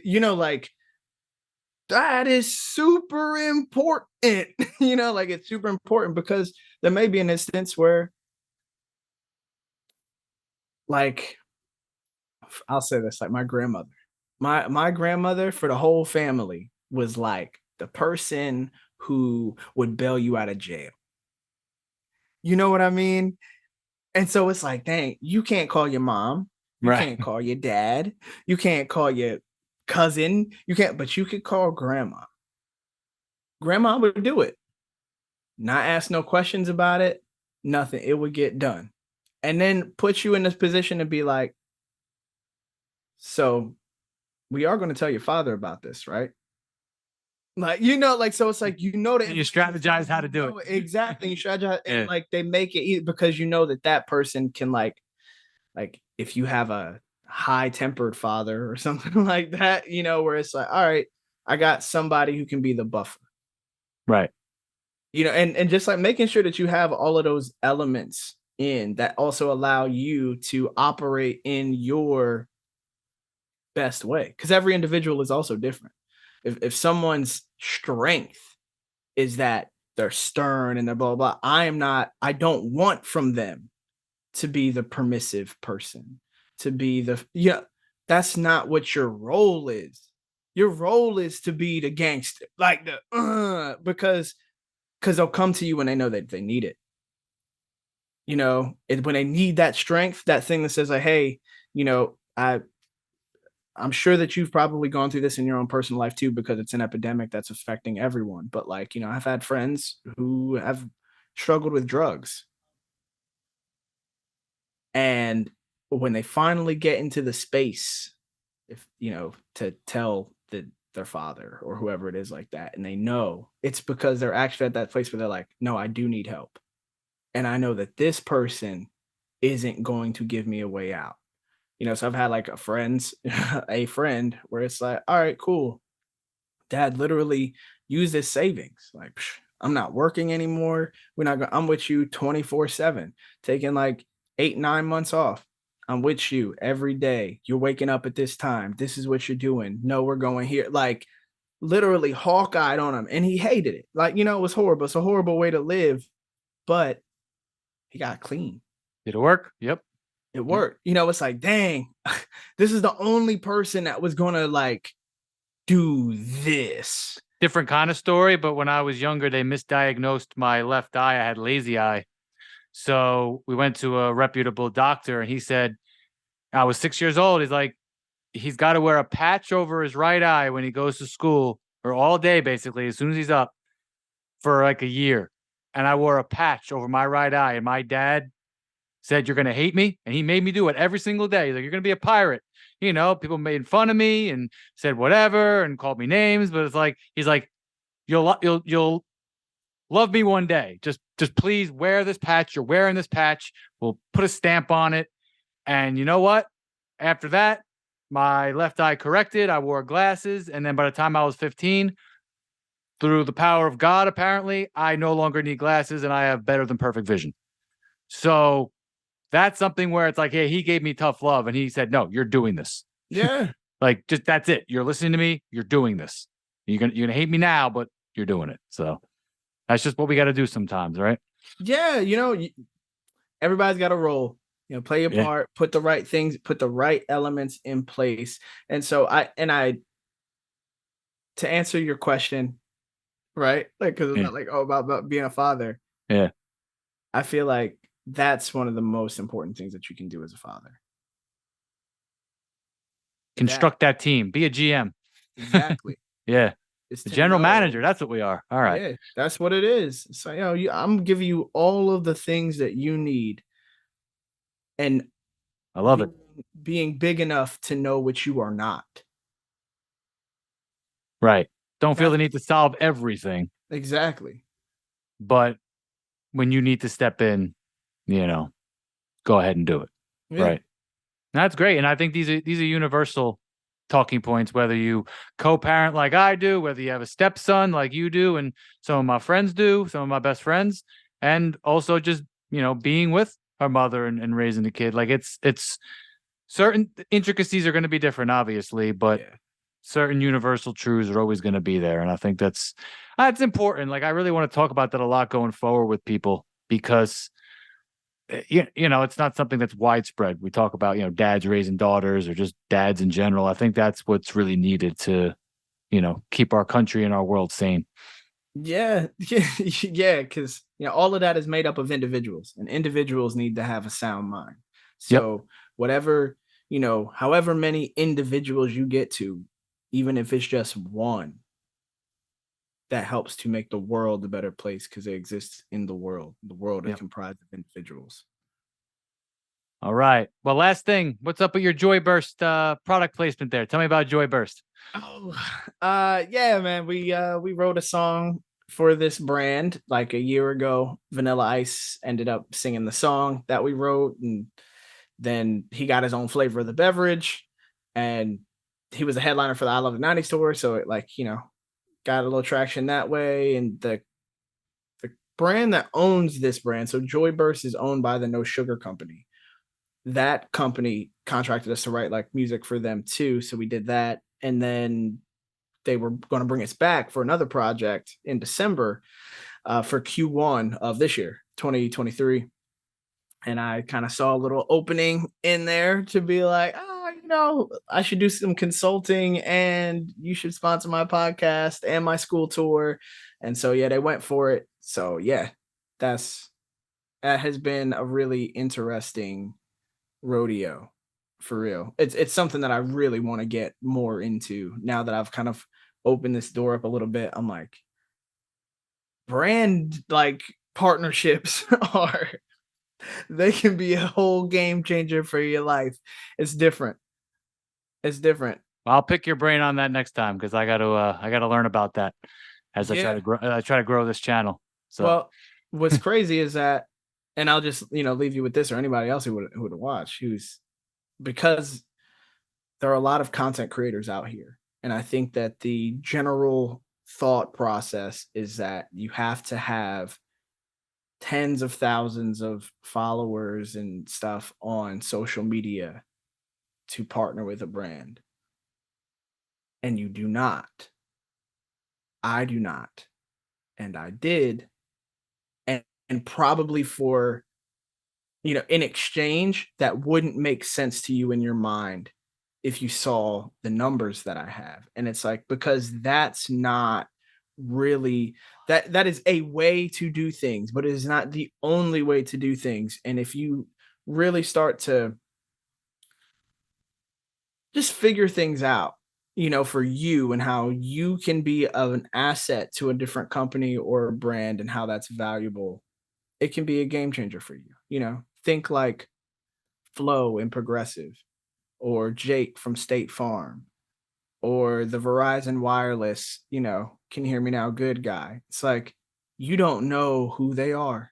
You don't know what their real names are. You don't know who they are. They're not exactly popular people, and they weren't before they had those things. And even now that they have even legacy been in those things, you still don't know. It's not necessarily about who knows you and who doesn't or whatever. It's what type of asset you can be to that brand and how valuable that is to their audience and their market. So, right. Yeah, on a Yeah. personal level, I think that's good, because you can have a certain smaller following, but you can still, if you're getting a lot of views on certain ones of your videos, for instance, then, hey, if you link up with an ad company, figure out a way to leverage that. Or am I misinterpreting that? Well, it doesn't have to be a Yeah. lot of views. It's Yeah. more of like, it's like cold leads, warm leads, hot leads.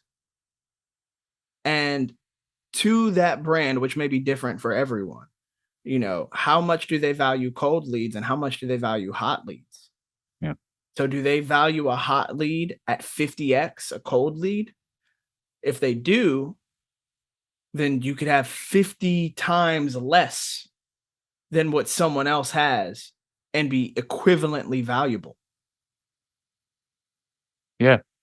Interesting. Well, thank you so much for coming on, man. I appreciate it. Loved our conversation. First of many. I'll have you on later on this year for sure. All right. Next time I won't have a black eye from basketball. Hey, man, you got to deliver one next time. Channel your inner Draymond. Yeah, I'm chest stomping. But don't go too far. Yeah, no Dylan Brooks out here. Yeah. All right, brother. Well, thanks again. Have a great day. Yo, you too, Mike. All right. Later. Peace.